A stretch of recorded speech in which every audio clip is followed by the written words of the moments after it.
15तम प्रकाश memorial cricket उद्यापित आडेणीगढ़ champion बौद्ध जिला Harbhanga block आडेणीगढ़ बापूजी उच्च विद्यालय खेलपड़िया ठारे आयोजक विवेकानंद युवक संघ द्वारा दीर्घ 10 दिन धरी चलीथिबा 15तम प्रकाश मेमोरियल क्रिकेट खेल उद्यापित हो जाइछि।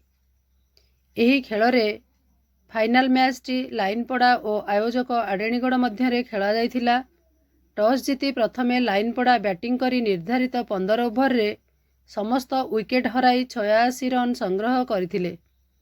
प्रतिबदल रे आडेणीगढ़ दल 14.4 ओभर रे 6 विकेट हराई 87 रन करी मैच टी को जीतिथिले।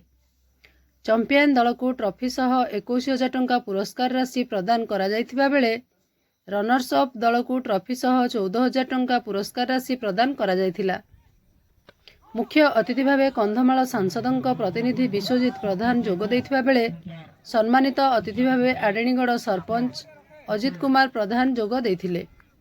खेल को 2 अंपायर सुधांशु शेखर प्रधान और प्रताप कुमार साहू परिचालना करथिबा बेले स्कोर बोर्ड रे ज्योतिरंजन साहू थिले एवं विवेकानंद युवक संघर समस्त सदस्य सहयोग करथिले।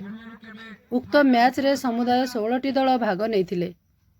बौद्धरू बद्रीनाथ सामल सहित हरभंगारू चित्तरंजन सिंह का रिपोर्ट मो जिला खबर।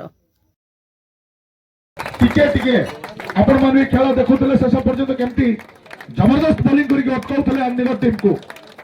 तेणु नववर्ष उपलक्षे मो निजस्व तरफ जेहेतु मो जड़े खेलाड़ी और खेलाड़ी मन प्रति मो हार्दिक शुभेच्छा शुभकामना देउछि।